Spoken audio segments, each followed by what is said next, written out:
That night, everything seemed to change in a single second. I had lived until then believing that I understood the meaning of love, loyalty and trust. But the words, those damn words I sent, changed everything. Simple, sharp and destined to cut deep, I know everything. Nothing more needed to be said. There was no more room for excuses, explanations or lies. I knew exactly where she was. More than that, I knew who she was with. The previous weeks had been a torture of silent observation, of details that didn't make sense and behaviors that betrayed something deeper. Her hesitation to look me in the eye, her lame excuses about late meetings, her cell phone always turned down.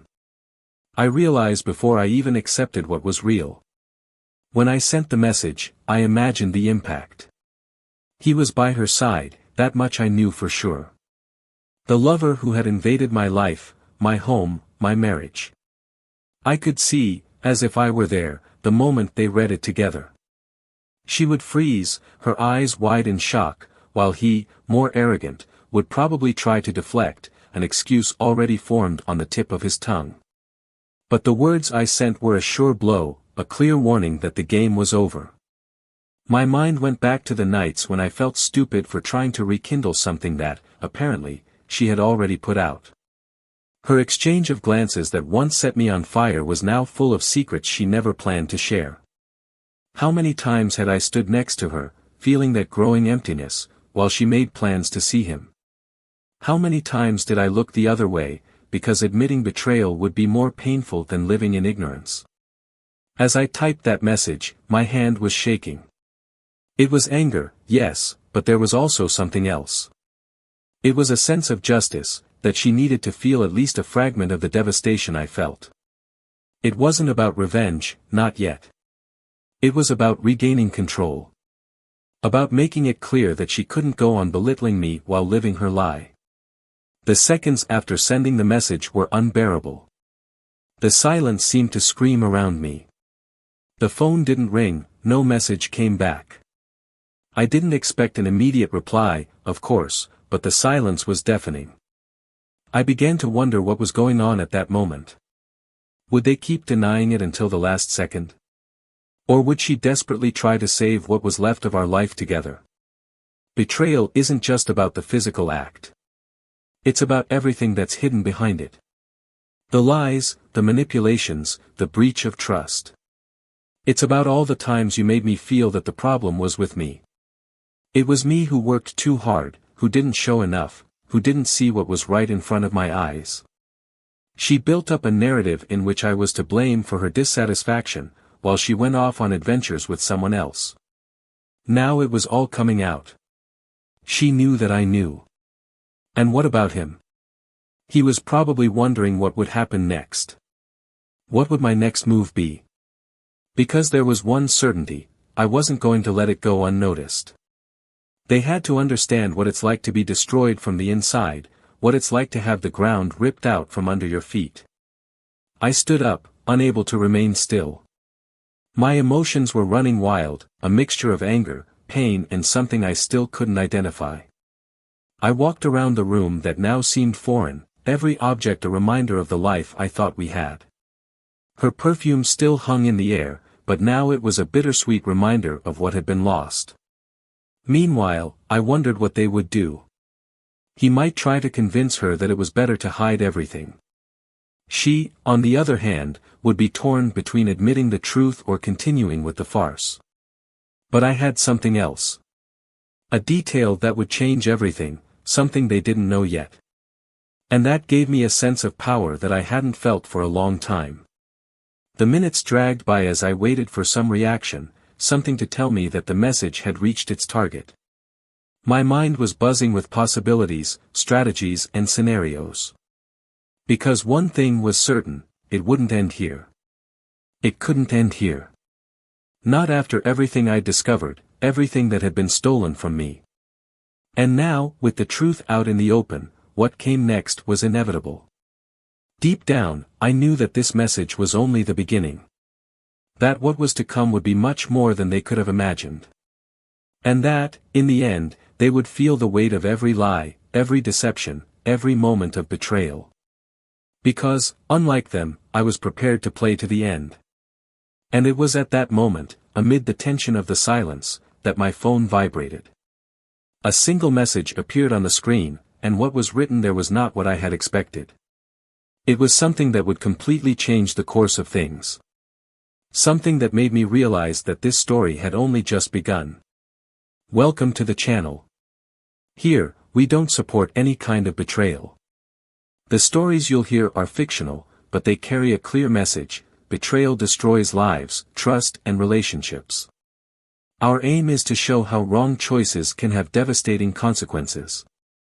Get ready now to dive into an intense story, full of emotions and twists and turns that will hold your attention from start to finish. Enjoy the story and hold on tight, because what's to come is absolutely shocking. James and Clara were, at first glance, the perfect example of a modern, balanced couple.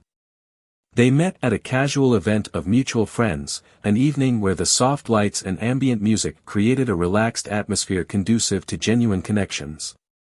James was a practical, organized man with a natural talent for solving problems. He worked as a financial manager in an established company, and his dedication to his work was both an admired quality and a source of tension in their relationship. Clara, on the other hand, had an artistic spirit. She was a freelance photographer, always looking to capture the little moments in life that often went unnoticed. Her detailed eye and intuitive way of perceiving the world contrasted with James' methodical and analytical manner. It was this contrast that made them unique together. While he anchored long-term plans, Clara brought a freshness of spontaneity that made life lighter. They lived in a modest but cozy house in a quiet neighborhood. Every corner reflected their personalities. The living room was adorned with paintings and photographs taken by Clara, while James' office was a mixture of financial books and travel mementos that were part of their rare leisure time. Clara loved to remember how they chose every detail of the decor together, like that blue sofa she insisted on buying, even when James thought it was impractical. Their 8-year marriage seemed solid. There were no big fights or scandals, but small disagreements began to arise more frequently. James, methodical as he was, liked planning and routine, while Clara felt that spontaneity in romance had been left behind over the years. These frictions, although seemingly harmless, created invisible cracks in the foundation of their relationship. On Sunday mornings, James liked to drink coffee on the balcony while reading the financial papers, his way of preparing his mind for the week ahead. Clara, on the other hand, used the time to edit photos or explore creative ideas. Those routines that once brought them together now placed them in parallel worlds. He focused on stability, she dreamed of adventure. Their social circle also reflected this contrast. James' work colleagues saw him as reliable and discreet, someone who didn't let himself be carried away by impulses. Clara, on the other hand, was the center of attention at gatherings with artist friends, always animated, sharing stories and laughing out loud. It was common for her to return from these gatherings and feel her energy fade as soon as she crossed the threshold. James, still absorbed in his reports or planning, often didn't notice this gradual fading. Nevertheless, the good times were still there. Candlelit dinners, impromptu picnics and evenings when Clara would play an old vinyl while they danced around the living room still kept alive the connection that had brought them together in the beginning. It was in these moments that Clara believed there was still hope, that they could recover something that seemed to slip through the cracks of everyday life. The people around them had divided opinions about the couple. For the neighbors, James and Clara were the picture of a balanced union. James' family saw him as the responsible pillar, while Clara's friends thought she sacrificed too much of her creative essence to fit into his predictable life. These judgments, even if they weren't spoken out loud, permeated their relationship, creating a shadow that they both felt but rarely discussed. Recently, something seemed to have changed. Clara started spending more time away from home, claiming new photography projects and professional meetings. James, for his part, immersed himself even more in work, almost as a way of avoiding questions or confrontations. However, it wasn't disinterest, he still loved her deeply, but he didn't know how to verbalize his insecurities or how to address the growing distance between them. Last spring, James had planned a surprise trip to a chalet in the mountains, something Clara had always said she wanted. He spent weeks organizing everything, from booking to buying suitable hiking clothes. When he revealed the plan, Clara reacted with a smile that seemed more like polite thanks than genuine enthusiasm. The trip happened, but the emotional distance between them seemed greater than ever. She spent more time photographing the landscape than enjoying the moments with him. Clara, for her part, struggled with contradictory feelings. There was love for James, that was undeniable, but there was also a feeling of suffocation, of something lost that she could no longer identify. Perhaps it was the creative freedom, perhaps it was the idea that, with the passage of time, they had ceased to be partners and had only become cohabitants. This restlessness made her seek refuge in her photography sessions and casual encounters with friends who shared her passion for art. The setting of the house, which had once seemed like a home, now bore the weight of accumulated silence. Clara spent more time in the small studio they had set up in the garage, while James stayed in the office. In the evenings, they still had dinner together, but their conversations became shorter and shorter, restricted to trivial topics. It was as if they were both afraid to touch on deeper issues, to peel back the layers that could reveal unhealed wounds. Despite this, James didn't give up trying. He planned dinners, brought flowers unexpectedly and tried to find ways to rekindle the flame between them. Clara appreciated the effort, but something inside her seemed distant, a part that she herself couldn't access. She wondered if the problem was with James or with herself. There was one particular night that Clara would never forget.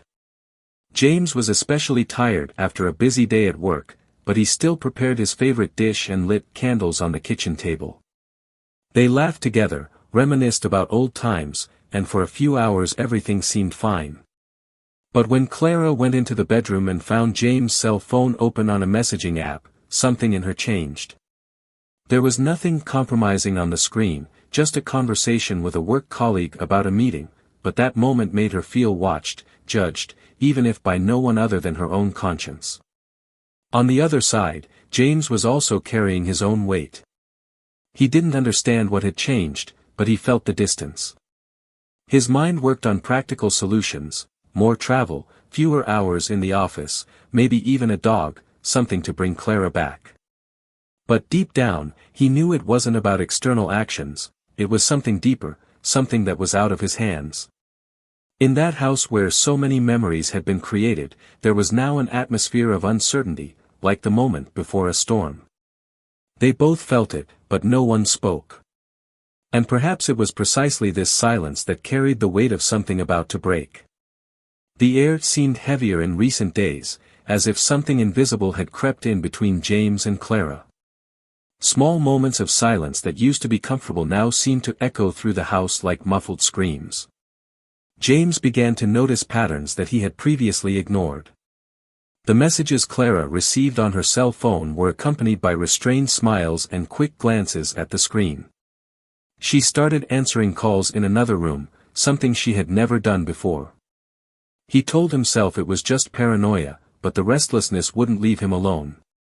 Clara, for her part, was immersed in a mixture of guilt and confusion. There was a chasm between the life she was leading and the life she seemed to want. She clung to the idea that none of it was premeditated, but rather the result of moments that just happened. That, of course, didn't diminish the weight she felt in her chest every time she looked at James. He was still the man who had supported her, who had stood by her in all her insecurities, who had turned her dreams into reality. But now, his every gesture felt like a cruel reminder of how far she was drifting away. The nights became longer for James. He would lie next to Clara, who always seemed to fall asleep before him, and stare at the ceiling, trying to understand where everything started to change. He thought about the last few months, the little clues that now seemed like clear evidence. The perfumed shirt she wore out and came back smelling different. The excuse of a last-minute meeting that somehow coincided with an evening when he saw her come back later, with her hair down and a sparkle in her eyes that he hadn't seen for ages. One evening, While Clara was in the shower, James found himself staring at her cell phone on the kitchen counter. He knew that touching it would be a trespass, something he had always despised. But the impulse was stronger than reason. He unlocked the device, and what he saw there left him speechless. They weren't explicit messages, but the exchange of words was full of nuances, implications and intimacies that he hadn't shared with her for a long time. He felt a mixture of anger, sadness and a sense of betrayal so deep that he had to lean on the bench to keep from collapsing. Over the next few days, James tried to act normally. He needed time to understand what to do, to decide what his next step would be. Clara noticed the change in his behavior, but attributed it to the workload. What she didn't know was that James had begun to watch her every move with an attentiveness he had never had before. He noticed the way she spent more time getting ready, the smile that appeared when she thought no one was looking and, above all, the excuses that now sounded rehearsed. Clara, for her part, was increasingly disconnected from the reality they were living together.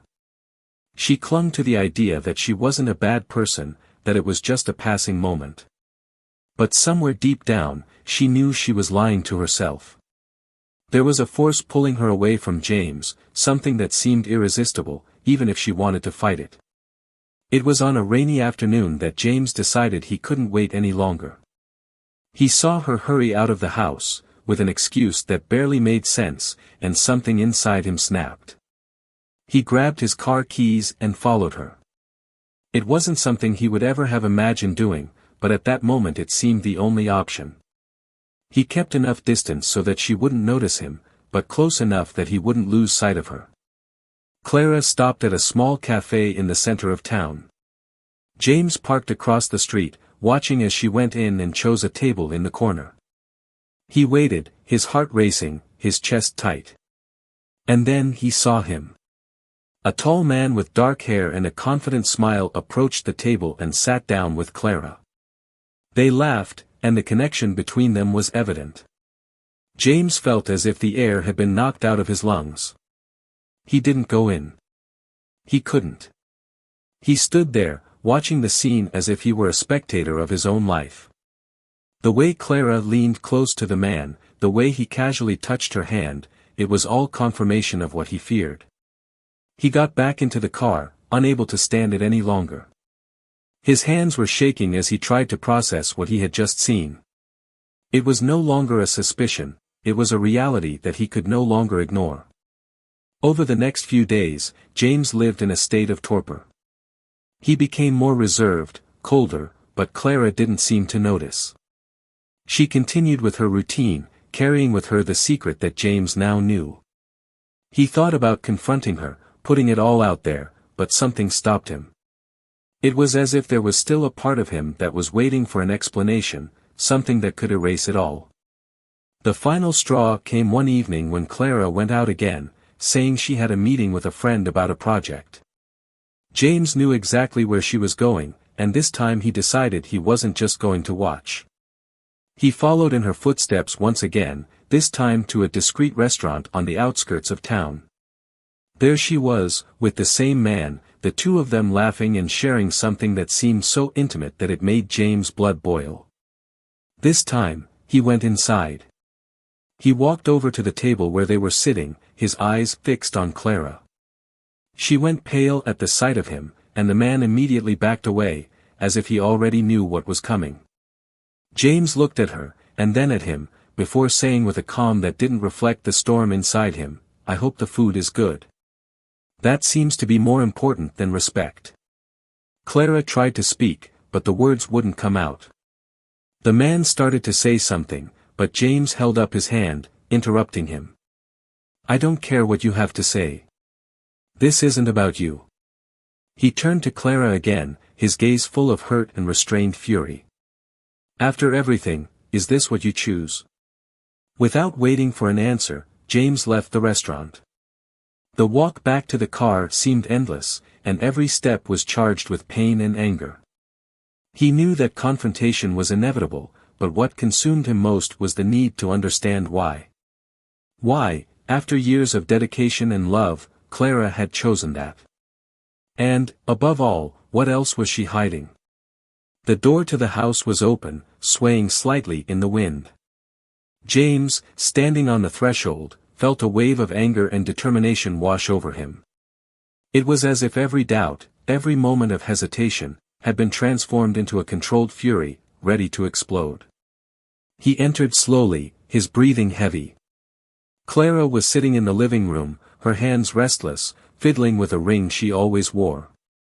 When she saw him, she immediately stood up. "James, I was going to look for you. We need to talk," she said, her voice breaking. He took a step forward, his eyes fixed on hers. "Ah, it's finally time to talk, Clara. What do you think I want to hear now? An excuse? Some crazy justification?" She hesitated, her eyes watering, but remained silent. James continued, his voice laden with pain and sarcasm. "Spare me. I saw you. I know everything. And what kills me isn't just the betrayal, Clara. It's how easy you made it look." She tried to move closer, but he stepped back, raising his hand. "No, stay where you are. You're going to talk, yes, but now you're going to start from the beginning. I want to hear it from you, Clara. Every detail. No half-truths." Clara took a deep breath, finding the courage to begin. "It wasn't planned, James. I was lost. I felt that we were drifting apart and I met someone who seemed to understand me." "Understood me," he repeated, laughing bitterly. "So that's it. It wasn't enough for me to be here, trying to save what we had. You needed someone to understand you. Clara, do you have any idea what this has done to me?" "I know I was wrong," she shouted, the tone of despair finally emerging. "But it wasn't like you think. I never wanted it to be like this." James stared at her, the silence cutting like a knife. "And what exactly did you want, Clara? Because it seems to me that you wanted everything but respect."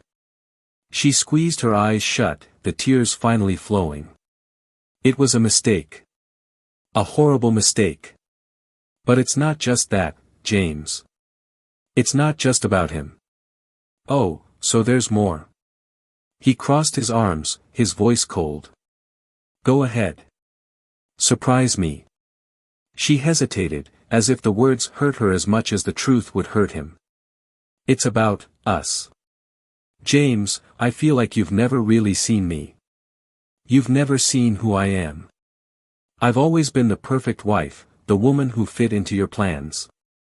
But I'm not just that."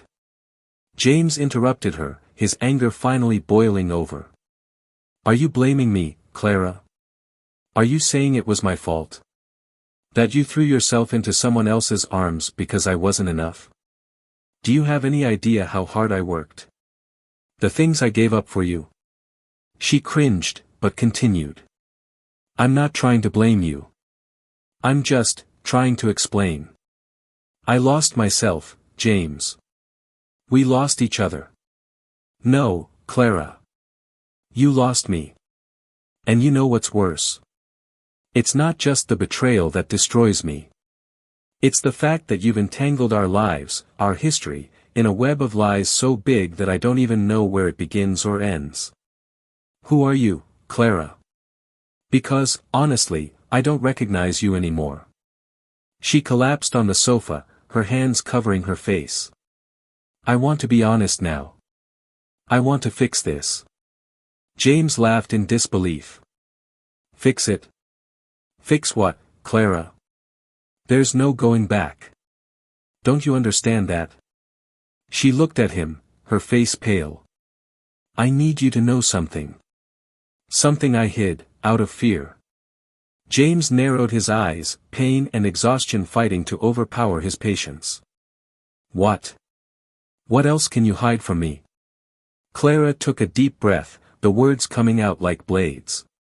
"He's not just someone random, James. He's someone who's part of our lives in another way." He frowned, confused. What are you talking about? She closed her eyes, as if saying that would make her crumble. It's Liam, James. The father of our son's best friend. James stood still, as if time had stopped. The name echoed in his mind, and the anger he felt was so intense that he had to sit down. Are you telling me that you chose a man who lives with our family? Who is in our circle of friends? How? How could you do that? Clara shook her head, her eyes begging for forgiveness. I don't know. It was a mistake, it was all wrong. But it wasn't planned. It was a moment of weakness. James stood up, the pain visible in every movement. Weakness? No, Clara. Weakness is stealing a bullet as a child. Weakness is not destroying a marriage, a family. She watched him, helpless, tears falling freely. I'm sorry. He took a step back, his gaze empty. I'm sorry isn't enough. Not anymore. The silence that followed was suffocating. Clara knew that, at that moment, any hope of redemption was disappearing. James, however, felt something else. A thread of determination was forming amidst the chaos. He knew that this story wasn't over yet, but above all, he knew that she wouldn't be the one to write the ending. James left the room without looking back, leaving Clara sitting on the sofa, consumed by her own guilt. He needed some air, some space to think. He walked out into the yard, where the night seemed darker than usual. The sound of leaves swaying in the wind was the only sound around him, but inside, a storm was roaring. He tried to organize his thoughts, but everything seemed to slip through his fingers like sand. After a few minutes, Clara appeared at the door. James, please, we need to finish this conversation. He turned slowly, his eyes fixed on her. End it? Clara, there's no end to this conversation. What you've done is a bottomless pit. Every word that comes out of your mouth pushes me deeper into it. She took a hesitant step towards him. I just want you to know that it wasn't because I didn't love you. I was confused, lost. James held up his hand, interrupting her. Loved? That word has lost all meaning, Clara. I don't want to hear any more excuses. I need to understand what you thought was going to happen. Did you think you could go through with this lie? She shook her head, the tears returning. I didn't think about the future. Every time it happened, I told myself it would be the last time. That I would stop. And it hasn't stopped, he replied, his voice filled with a calm that was even more frightening than his earlier anger. And you know what's worse? You brought this into our home. You did it to someone who knows our family. Someone who smiles at me as if nothing is happening. Clara had no answers. James continued, his voice now shaking. I trusted you with everything, Clara. With my life. And now I'm here, trying to understand how you turned it all to dust. She tried to move closer, but he pulled back again, his gaze hard. No. Don't touch me. I can't. I can't bear it now. Then what do you want me to do? She asked, her voice full of desperation. I want the truth. All of it. Don't spare me any longer. Because, Clara, honestly, I'm already destroyed. You can't hurt me any more than you already have. Clara took a deep breath, knowing there was nothing left to hide. It started last year, when Liam started showing up more at events. You were always so busy, and I was feeling invisible. He started talking to me, asking about my work, saying things that made me feel alive again. It was so easy, James finished for her. It was easy for him. He saw an opportunity and took it. And you let him. She nodded, the tears flowing uncontrollably. I don't know how to say this without sounding like I'm putting all the blame on him. It wasn't just him. I let it happen. I chose it. James laughed, a bitter laugh that seemed to have no joy in it. Of course you did. Because it was easier than facing up to what was wrong between us. It was easier than talking to me. Clara remained silent, his words echoing in her mind. James continued, now more to himself than to her. I spent months trying to find out what was wrong. Thinking that the problem was with me. That I wasn't being enough. Meanwhile, you were living another life. She watched him, her face full of pain. James, I don't know how to ask for forgiveness. I don't even know if I have the right to ask. He stared at her, his eyes fixed on hers. Forgiveness? Clara, you don't even understand what forgiveness means. Forgiveness isn't something you can just ask for. It's something you have to earn. And I don't know if you can deserve it. The silence that followed was deafening. James finally turned, looking up at the darkening sky. I don't know what to do now. I don't know how to go on. All I know is that this has shattered everything I believed to be real. Clara took a step forward, but hesitated. I want to fix this, James. I want to fix us. He shook his head, a mixture of sadness and disbelief in his expression. Us? There is no us anymore, Clara. You've destroyed it. And what kills me is that you did it so easily. She sat on the stairs, her hands on her knees, staring at the floor. James watched, trying to decide if he still felt anything other than anger and pain. After a long silence, he finally spoke, his voice low. I need time. I need space. And you need to think about what you really want, because this isn't about what I want anymore. It's about what's left of us. And, honestly, I don't know if there's anything left. Clara didn't answer, because she knew he was right. All that was left now was silence and the crushing weight of their choices. The silence between them became a constant, almost palpable presence. The house, which had once seemed like a refuge, was now a minefield of memories and tensions. James began to avoid the places where Clara was, moving around like a ghost, just fulfilling basic needs. He didn't know if it was emptiness or anger that consumed him more, but he knew he had to make a decision. Something had to change. Clara, on the other hand, was fighting the guilt that followed her like a shadow. Every gesture James made, every cold, distant glance, was like a blade cutting deeper. She desperately wanted to find a way to make amends, but she didn't know how to rebuild something that had been destroyed by her own choices. Everything seemed too fragile, about to break irreparably. One evening, while James was having dinner alone in the kitchen, Clara approached him hesitantly. Can we talk? Her voice was soft, almost pleading. He looked at her for a moment, knife still in hand, mechanically cutting the pieces of meat on his plate. Talk. What about, Clara? About how you've destroyed our lives? Or about how I should just forget everything and move on? She swallowed dryly, sitting down in the chair opposite. No. I don't want to justify what I did, because there is no justification. But I need you to know that I care. That I want to make it right. He dropped the knife on the plate with a clatter that echoed through the kitchen. Fix it. Clara, fix what? Do you understand what you've done? You brought someone else into our lives. Into our history. And now you want to fix it. She shuddered at his tone, but stood her ground. I know you're angry. And I understand. But I can't just give up on everything, James. I don't want to give up on you. Give up on me. He laughed, a bitter laugh that carried more pain than humor. Clara, you gave up on me the moment you decided that his attention was more important than respect for me.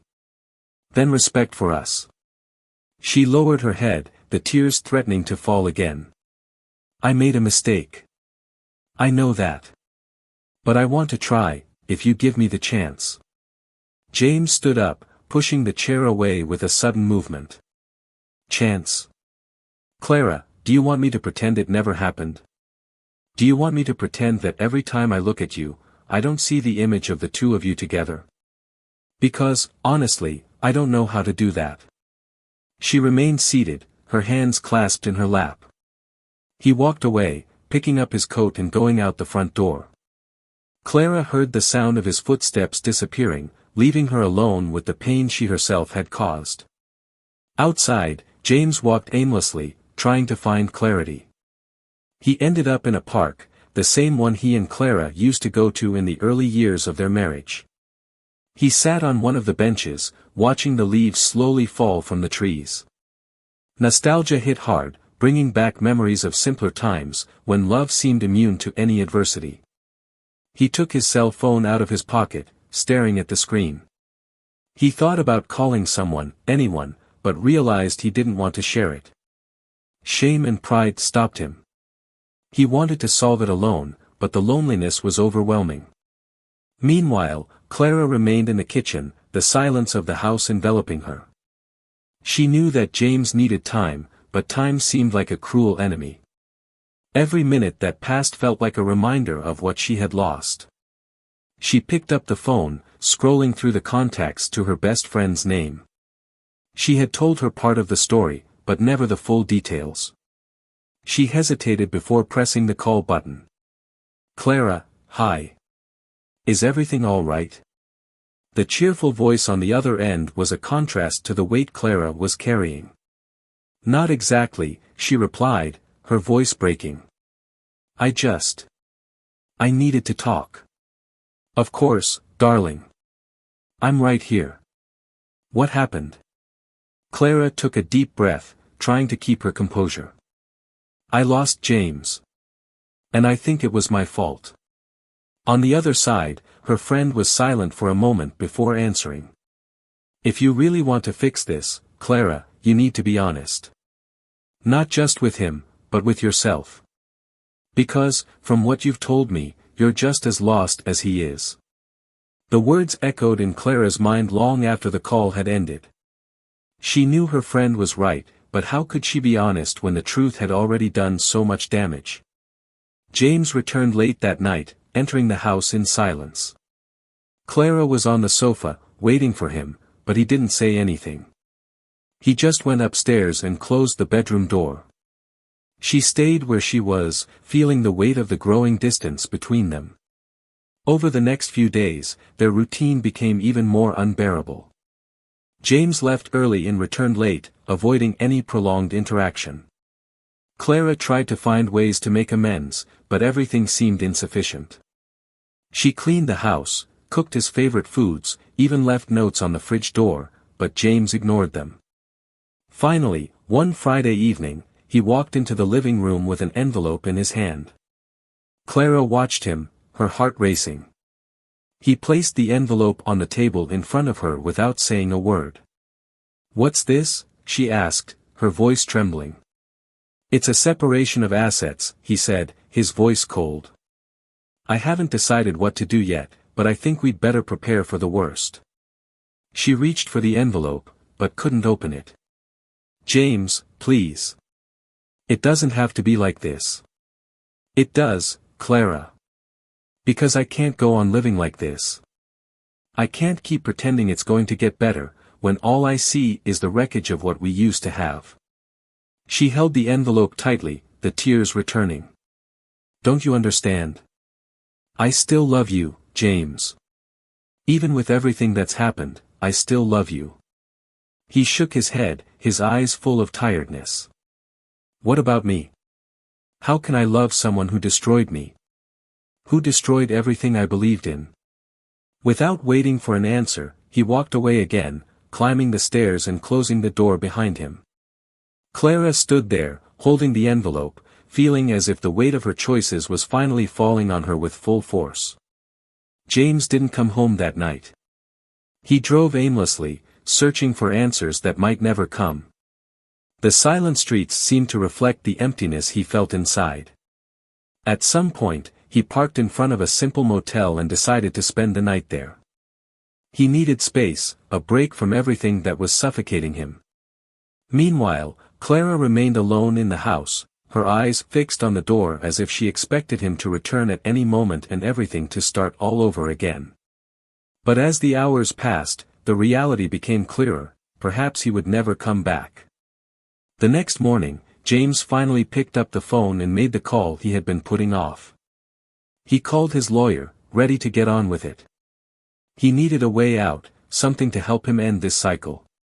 His voice was firm, but inside, every word hurt like a wound that he himself was deepening. Clara, on the other hand, knew she had to act. She decided to look for James at work, something she had never done before. When she arrived at his office, she was greeted with curious looks. The receptionist hesitated before calling him, but James appeared, his face serious, his eyes exhausted. "Clara, what are you doing here?" he asked, keeping his voice low. "We need to talk, James. I can't let things end like this." "Clara, we've already talked. I don't know what more you want from me. Honestly, I have nothing more to give you." She took a deep breath, trying to keep her composure. "I just want you to listen to me, at least once more. After that, if you want to move on, I won't stop you." He hesitated for a moment before agreeing. "There's a cafe nearby. Let's go." The two of them walked in silence to the place. They sat down at a secluded table, and Clara began to speak, the words coming out quickly, as if she feared missing her chance. "James, I know my apology means nothing to you now. But I need you to know that what happened wasn't about you. It was about me, my faults, my insecurities. I destroyed what we had, and I'll never forgive myself for that." He stared at her, his eyes cold, but there was a pain he couldn't hide. "Clara, I spent months blaming myself, thinking it was me who had failed. And now you're telling me it wasn't about me? That doesn't change anything. The pain is still here. I know, and I accept that. I know I hurt you in a way that may never heal. But, James, I love you. Even with everything, I still love you." He laughed, a bitter laugh. "Love? Clara, love doesn't do that. Love doesn't destroy. It doesn't lie. It doesn't betray." She lowered her eyes, unable to argue. "If you really can't forgive me, I'll accept it. But I can't give up trying until you tell me there's nothing left here." James took a deep breath, running his hands through his hair. "Clara, I don't know what's left. I don't know if I can forgive you. And even if I could, I don't know if I can trust you again." The silence that followed was long and heavy. Clara knew that this could be the end, but at least she had said what she needed to. James finally stood up. "I need more time. More than that, I need peace. If you really want to do something for me, give it to me." She nodded, the tears flowing silently. "I just hope you find what you're looking for." The next few days were like a fog for both of them. James threw himself into work, trying to fill the void, while Clara tried to rebuild her life somehow. She started going to therapy, trying to understand why she had destroyed something so precious. Slowly, she began to realize that her betrayal wasn't just a flaw in her marriage, but a flaw in herself. James, on the other hand, found unexpected support in a work colleague, Rachel. She was kind, understanding, and never pushed when she realized he needed space.